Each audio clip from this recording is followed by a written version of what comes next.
नमस्कार, मैं सचिन पालमेल, व्याख्याता राजनीति विज्ञान, मनेंद्र साइंस स्कूल चनाना। तो आज का हमारा जो टॉपिक है वो पॉलिटिकल साइंस की क्लास 12 का भारतीय संविधान और उसकी विशेषताएं। हालांकि भारतीय संविधान के बारे में इसमें कोई विस्तृत नहीं दिया गया, इस चैप्टर में केवल भारतीय संविधान की विशेषताओं का उल्लेख किया गया है। किंतु इससे पहले हम आपको ये बताएंगे कि भारतीय संविधान क्यों जरूरी था, क्यों संविधान बनाया जाता है किसी देश के लिए और उसकी आवश्यकता क्यों पड़ती है। एक छोटा सा उदाहरण देंगे हम हमारे घर का। हमारे घर में मान लो हम 5 सदस्य हैं और अपनी अपनी नीतियों के अनुसार चलेंगे, तो उस घर का विखंडन होना या फिर अच्छी तरह से हम कह सकते हैं कि वो घर है प्रगति नहीं कर सकता। किंतु उस घर में कुछ नियम बनाए जाए हमारे लिए कि फलाना आदमी कितने बजे घर से बाहर नहीं जाएगा, क्या खाना है हमको, हम क्या पी सकते हैं, तो उस हिसाब से घर है वो अच्छी तरह प्रगति करेगा। इस हिसाब से घर तो एक छोटी संस्था होती है, लेकिन देश है वो एक बहुत बड़ी विस्तृत संस्था है जिसको बिना नियमों के, कायदे कानून के नहीं चलाया जा सकता। इसलिए हमारा संविधान बनाना जरूरी हमको हो गया। ठीक है, अगर संविधान नहीं होता है तो जंगल राज कायम हो जाएगा। जंगल आप जानते हो, आपको पता है जंगल में क्या होता है, ताकतवर जो जानवर होता है वो कमजोर जानवर को मारता है, खाता है। कभी आपने सुना है कि शेर ने हिरण को मार दिया तो शेर को दफा 302 लगी, फांसी पे लटका दिया गया? नहीं ना। इसीलिए वहां देखो, इसको जंगल राज कहते हैं और वहां कोई कायदा कानून नहीं होता। यहां भी ऐसा ही होता। अगर कोई संविधान वगैरह कोई कायदे कानून नहीं होते तो जो शक्तिशाली लोग हैं वो कमजोर लोगों को उसी प्रकार, जिस प्रकार वो शेर है हिरण को खाता है, वैसे शक्तिशाली लोग वो कमजोरों को दबाते हैं। इसलिए हमारे देश के संविधान निर्माताओं ने हमारे संविधान की ये जो कल्पना है की और उसके बाद में उसको अंगीकृत किया।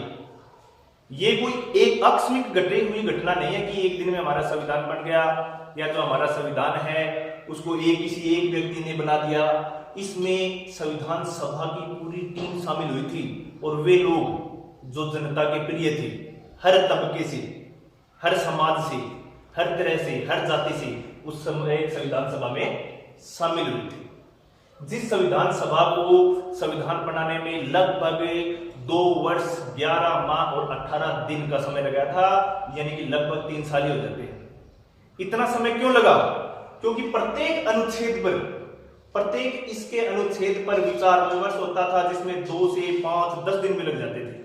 कई ऐसे पेचीदा मामले होते थे जिन पर 20-20 दिन भी लग जाते थे और सर्वसम्मति से उसको फिर क्या है प्रस्तावित करना पड़ता था। उसके बाद में वो अनुच्छेद इसमें जुड़ता था संविधान। तो इस प्रकार हमारा संविधान है उसको बनने में समय लगा 2 वर्ष 11 माह 18 दिन। 1 नंबर का प्रश्न आता है। तो अब देखो आज का जो टॉपिक है भारतीय संविधान की विशेषताएं। इससे पहले देखो भारतीय संविधान को ये प्रश्न आता है, इसमें कंफ्यूज हो जाते हैं। एक प्रश्न आता है कि भारतीय संविधान कब अंगीकृत हुआ या कब बनकर तैयार हुआ, तो अधिकतर बच्चे वो लेके आते हैं 26 जनवरी 1950। नहीं, अंगीकृत हुआ था 26 नवंबर 1949 और लागू हुआ 26 जनवरी 1950।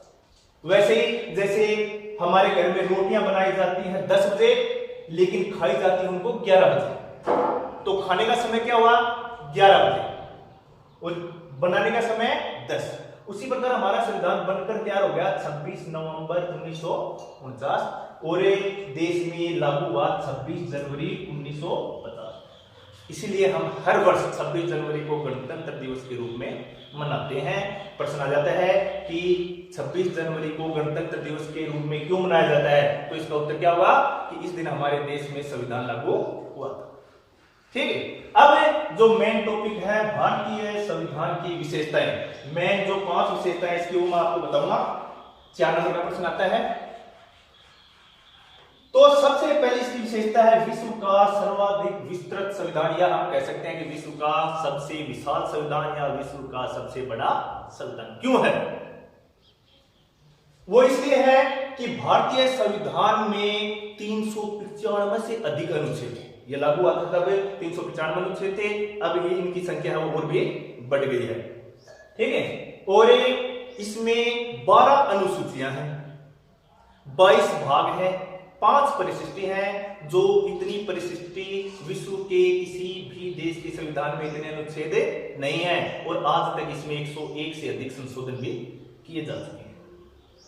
जहां देखा जाए अमेरिका विश्व का सबसे शक्तिशाली देश, मात्र 7 अनुच्छेद है इस देश के संविधान में। कितने अनुच्छेद हैं? मात्र 7। कनाडा का संविधान है मात्र 147 अनुच्छेद। विश्व का सबसे लोकप्रिय संविधान है दक्षिण अफ्रीका का, इसमें भी मात्र 153 ही अनुच्छेद हैं।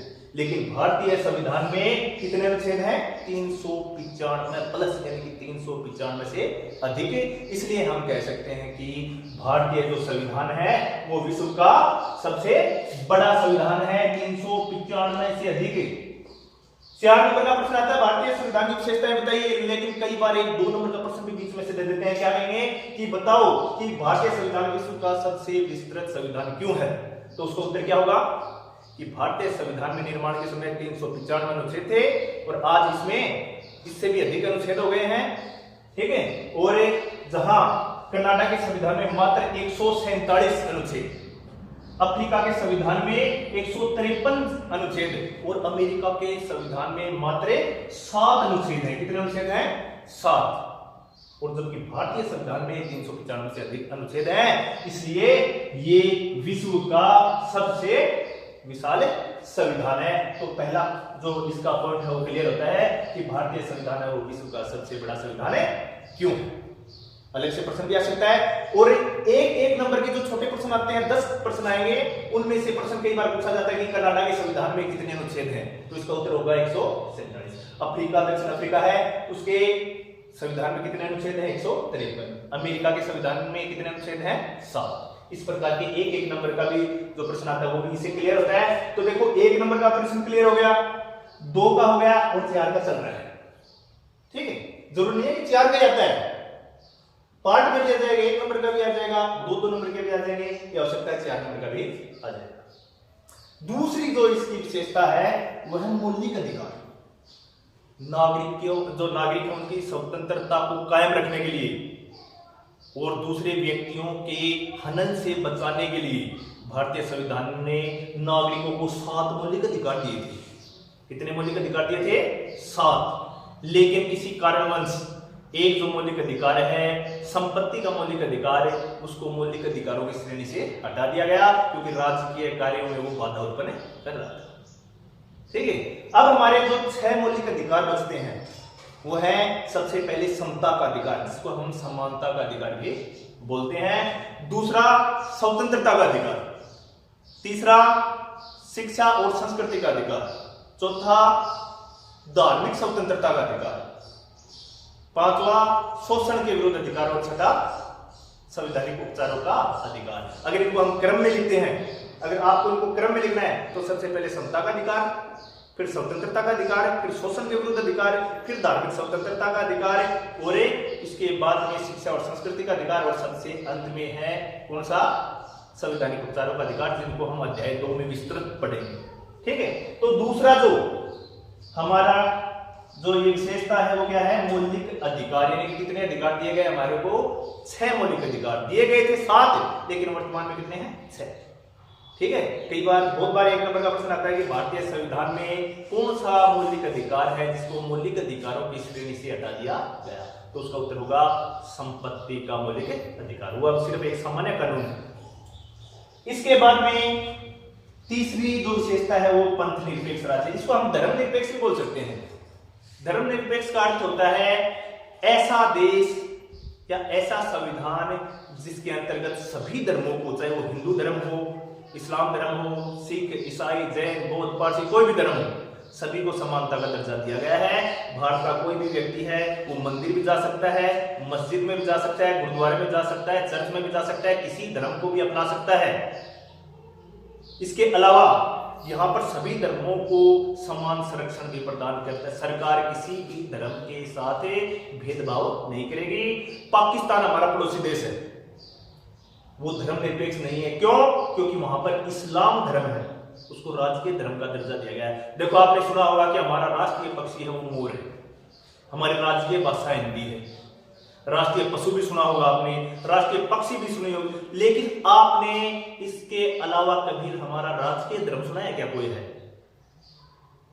कई बच्चों से मैं पूछता हूं हमारा राजकीय धर्म कौन सा, तो बहुत उल्लास से मतलब बोलते हैं कि जो हिंदू धर्म है वो नहीं है, हमारा कोई राजकीय धर्म नहीं है। इसीलिए तो हमारा देश वो धर्मनिरपेक्ष देश है, क्योंकि यहां सभी धर्मों को क्या दिया गया है? समान दर्जा। ठीक है, तो अगली जो विशेषता है वो पंथ निरपेक्ष राज्य है, जहां पर सभी धर्मों को समान दर्जा दिया गया। इसके अलावा यह भी तय किया गया है कि जो राज्य है वो न तो धर्म के मामलों में हस्तक्षेप करेगा और न धर्म है वो राज्य के मामले में हस्तक्षेप करेगा। ये दोनों एक दूसरे से दूरी बनाए रखेंगे। कौन कौन है? राज्य यानी कि सरकार, ठीक है, और धर्म। कुछ मामलों में राज्य है वो धर्म है उसके मामलों में हस्तक्षेप कर सकती है, जैसे कहीं पे बलि प्रथा चलती हो और वहां नर बलि दी जाती हो, तो सरकार उस नर बलि को बंद करवा सकती है, ऐसे आयोजनों को बंद करवा सकती है। तो इसको ये नहीं समझा जाए कि राज्य ने धर्म के अंदर हस्तक्षेप कर दिया, क्योंकि वहां पर उस व्यक्ति के जीवन के अधिकार का हनन हो रहा है, उसको रोकने के लिए धर्म के मामले में हस्तक्षेप किया गया है। तो ये 2 नंबर का भी पूछ सकते हैं कि आप कैसे कह सकते हैं कि भारतीय जो संविधान है उसमें पंथ निरपेक्षता को बढ़ावा दिया गया है, या पंथ निरपेक्ष राज्य क्यों है? क्योंकि सभी धर्मों को समान दर्जा दिया गया है, किसी धर्म को विशेष धर्म का दर्जा नहीं दिया गया। राज्य द्वारा सभी धर्मों को समान संरक्षण दिया जाता है, न राज्य धर्म के मामलों में हस्तक्षेप करता है और न धर्म राज्य के मामले में हस्तक्षेप। अब देखो हमारी जो चौथी विशेषता वो क्या है? स्वतंत्र न्यायपालिका, निष्पक्ष न्यायपालिका। ठीक है, स्वतंत्र और निष्पक्ष न्यायपालिका।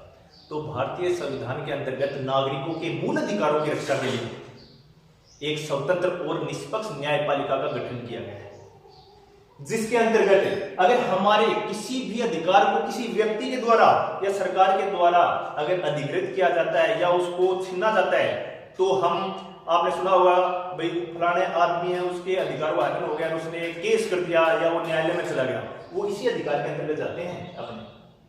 ठीक है, अनुच्छेद 32 है, लास्ट अनुच्छेद 32 है, छठा मौलिक अधिकार संवैधानिक उपचारों का अधिकार। इसके अंतर्गत अपने न्यायालय की शरण लेते हैं, न्यायालय में जाते हैं, चाहे वो सरकार ने हमारे अधिकार छीने हो या किसी व्यक्ति ने मुझे मारने का प्रयत्न किया हो या मेरा कोई अधिकार छीनने का प्रयत्न किया हो, तो मैं न्यायालय जा सकता हूं। इसको बोलते हैं अनुच्छेद 32। इसको प्रजातंत्र का पहरेदार भी बोला जाता है। यहां तक कि डॉक्टर अंबेडकर ने तो इसको संविधान का हृदय भी बोल दिया है। ठीक है, तो ये है स्वतंत्र न्यायपालिका, चौथी विशेषता। अब पांचवी है कठोर और लचीलेपन का मिश्रण। अब सबसे पहले अपने देखते हैं कि कठोर क्या है और लचीला क्या है। भारतीय संविधान कठोर और लचीलेपन का मिश्रण है, क्योंकि अगर संविधान निर्माता जो थे वो बहुत दूरदर्शी थे, उन्होंने आगे तक का सोच लिया था।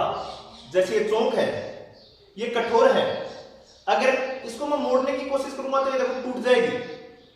इसी तरह अगर हमारे भारत का संविधान भी कठोर होगा ना तो ज्यादा दिन नहीं चलेगा। ठीक है, परिस्थितियों के आगे उसको टूटना पड़ेगा। हमारा पड़ोसी देश है नेपाल, जो मतलब इस चीज का उदाहरण है, यहाँ पर संविधान है वो काफी बार टूट चुका है। इसलिए भारतीय संविधान निर्माताओं ने इसमें कुछ लचीलापन दिया ताकि समय आने पर इसमें थोड़ा बहुत चेंज किया जा सके, बदलाव किया जा सके। मैंने पहले भी आपको बताया था कि भारतीय संविधान में आज तक 101 से अधिक संशोधन हो चुके हैं। जैसे जरूरत पड़ती है वैसे उसमें संशोधन कर लिया जाता है। इसी का परिणाम यह है कि कितने वर्षों बाद भी हमारा जो संविधान है वो टूटा नहीं आज तक है, उस पर कोई खतरा नहीं हुआ। कठोर इसलिए है क्योंकि भारतीय संविधान में कुछ उपबंध ऐसे हैं जिनमें संशोधन करने की प्रक्रिया बहुत जटिल है। भारतीय संविधान में जो संशोधन होता है वो अनुच्छेद 368 के अंतर्गत होता है। इसमें 3 प्रकार से होता है। कुछ मामले तो ऐसे होते हैं जिनमें सामान्य बहुमत से ही संशोधन कर दिया जाता है। सामान्य बहुमत क्या होता है? देखो, जैसे 10 व्यक्ति बैठे हैं तो उनमें से आधे से ज्यादा है, यानी कि 10 के आधे हो गए 5 में एक और जोड़ दो 6 आदमी या 6 जो प्रतिनिधि वो कहते हैं हाँ चेंज करना है, तो जाता है वो है सामान्य बहुमत। एक होता विशेष बहुमत जिसमें जो व्यक्ति बैठे हैं संसद में उनका 2/3 मतलब हर 3 में से 2 व्यक्तियों को उसमें जो सहमति है वो देनी पड़ती है। इसके बाद में वो जैसे एक सदन लोकसभा में तो वही प्रक्रिया फिर राज्यसभा में होती है। और कुछ मामले ऐसे होते हैं जो बहुत ही जटिल है, जैसे मौलिक अधिकारों में परिवर्तन। इनमें करने के लिए क्या होता है, एक तो विशेष बहुमत जो है, 2/3 बहुमत संसद में उससे उसको पारित किया जाता है, प्लस उसके अलावा जितने भारत में राज्य हैं उन राज्यों की आधी से अधिक जो विधानमंडल है उनकी स्वीकृति भी लेनी होती है। तो देखो कुछ प्रक्रिया ऐसी है जिसमें आसानी से संविधान में क्या किया जा सकता है, संशोधन। इसलिए हम कहते हैं कि हमारा जो संविधान है वो कैसा है, लचीला है, क्योंकि आसानी से उसमें क्या हो सकता है, संशोधन। लेकिन कुछ चीजें ऐसी हैं, कुछ अनुच्छेद ऐसे हैं, कुछ जो भाग ऐसे हैं जिनमें संशोधन करने के लिए बहुत ही ज्यादा जटिलता, यानी जटिलता पूर्वक प्रक्रिया है। इसलिए हम कह सकते हैं कि हमारा संविधान क्या है, कठोर है। ठीक है, तो आज देखो हमने भारतीय संविधान के बारे में और इसकी जो विशेषताएं हैं उनके बारे में हमने अध्ययन किया। अगर इसमें किसी भी बच्चे को या किसी भी अन्य कोई भी इसको देख रहा हो, अगर इसमें आपको कोई समस्या उत्पन्न हो रही हो तो कमेंट बॉक्स में कमेंट करें, जिससे हम उसका अगली जो क्लास होगी उसमें उत्तर दे सकें। विस्तृत हमने इसलिए नहीं बताया क्योंकि जो 12वीं का सिलेबस है वो ज्यादा विस्तृत नहीं है। अगर मैं ज्यादा विस्तृत चला जाऊंगा तो फिर वो कहते हैं ना, दिमाग में खिचड़ी बन जाएगी। तो पहला जो हमारे राजनीति विज्ञान का भाग 2, उसमें पहला पार्ट है भारतीय संविधान की विशेषताएं। पाठ का नाम है भारतीय संविधान की विशेषताएं, जिसमें से अगर 4 नंबर का प्रश्न आता है तो 4 विशेषताएं पूछी जाती है। मैंने आपको 5 बता दी। तो इन 5 विशेषताओं को अच्छी तरह घर पे इसको अच्छी तरह देखें, एक बार देखें फिर 2 बार देखें, जब तक आपके दिमाग में ये चीज ढंग से नहीं बैठती तब तक देखें। और मेरे को लगता नहीं है कि आपको समझ नहीं आएगा, क्योंकि इतनी मतलब अच्छी तरीके से और इतनी बारीकी से मैंने जो निचोड़ था इसका, इस पाठ का, वो आपके सामने रख दिया है। तो देखो एक बार फिर से दोहरा देता हूं कि भारतीय संविधान की 5 विशेषताएं, विश्व का सर्वाधिक विस्तृत संविधान। क्यों? क्योंकि भारतीय संविधान में 395 से अधिक अनुच्छेद, 12 अनुसूचियां, 22 भाग, 5 परिशिष्टि और 101 से अधिक संशोधन हो चुके हैं, जबकि विश्व के अन्य किसी भी संविधान में इतने अनुच्छेद नहीं है। इसलिए भारत का संविधान है वो सर्वाधिक विस्तृत या विश्व का सबसे बड़ा संविधान भी हम इसको कह सकते हैं। दूसरा, मौलिक अधिकार। कितने मौलिक अधिकार बताए मैंने? प्रदान किए थे 7, वर्तमान में है 6। कौन सा मौलिक अधिकार हटा दिया? संपत्ति का मौलिक अधिकार। और उन मौलिक अधिकारों के बारे में विस्तृत है और दूसरे पार्ट में विस्तृत चर्चा करेंगे हम कल। इसके बाद में पंथ निरपेक्ष राज्य है। पंथ निरपेक्ष राज्य क्यों है? क्योंकि सभी धर्मों को समानता का अधिकार दिया गया है, सभी धर्मों के साथ समान बर्ताव हमारी सरकार करती है, किसी भी धर्म को विशेष धर्म का दर्जा नहीं है। बहुत बार आता है ये प्रश्न, ये पंथ निरपेक्ष राज्य, पिछले साल भी आया था। पंथ निरपेक्ष राज्य, भारतीय संविधान एक पंथ निरपेक्ष राज्य की किस प्रकार विशेषता है, ये इस प्रकार आ जाती है। आप क्या कह सकते हैं कि भारत, अब देखो यहां पर आप कंफ्यूज हो जाते हो कि पंथ निरपेक्ष, और प्रश्न पूछ लिया जाता है कि किस प्रकार आप कह सकते हैं कि भारतीय संविधान है वो एक धर्मनिरपेक्ष राज्य है। तो पंथ निरपेक्ष और धर्मनिरपेक्ष एक ही चीज है, अलग नहीं है। ये पंथ निरपेक्ष या धर्मनिरपेक्ष दोनों एक ही चीज है। हमारा कोई राजकीय धर्म नहीं है, हिंदू यहाँ पर बहुत ज्यादा है हमारे देश में, लेकिन हिंदू धर्म को राजकीय धर्म का दर्जा नहीं दिया, क्योंकि ऐसा करने पर सांप्रदायिक दंगे फैल सकते हैं। ठीक है। और अगला है स्वतंत्र न्यायपालिका। न्यायपालिका स्वतंत्र क्यों है? क्योंकि बिना किसी पक्षपात के हमारी जो न्यायपालिका है वो क्या है? न्याय करती है, इसलिए इसको निष्पक्ष और स्वतंत्र कहा जाता है। बाकी स्वतंत्र इसलिए है, कई बार पूछ लेते हैं कि हमारी न्यायपालिका स्वतंत्र क्यों है? क्योंकि न तो विधायिका के दबाव में है, न ही कार्यपालिका के दबाव में है। इनके जो जज हैं उनको कोई मंत्री, प्रधानमंत्री, राष्ट्रपति कोई भी इनके पद से हटा नहीं सकता, न इनका स्थानांतरण करवा सकता, इसलिए स्वतंत्र रूप से कार्य करते हैं। इसलिए हम कह सकते हैं कि भारतीय जो ये न्यायपालिका वो क्या है? स्वतंत्र है। और लास्ट है कठोर और लचीला संविधान। तो मैंने आपको बताया था कि संविधान संशोधन की जो प्रक्रिया है वो कुछ भाग ऐसे हैं जिनमें आसानी से संशोधन किया जा सकता है, इसलिए इसको लचीला संविधान भी कहते हैं। और कुछ भाग ऐसे हैं जिनमें संविधान संशोधन करने के लिए जो प्रक्रिया वो कठोर है, 2/3 बहुमत प्लस आधे राज्यों की विधानमंडलों की स्वीकृति चाहिए। इसलिए हम कह सकते हैं कि भारतीय संविधान है वो कठोर और लचीले दोनों का मिश्रण है। अब कल हम भारतीय संविधान के जो मौलिक अधिकार हैं उनके बारे में विस्तृत चर्चा करेंगे। तब तक घर में रहिए, सुरक्षित रहिए और स्वस्थ रहिए। धन्यवाद।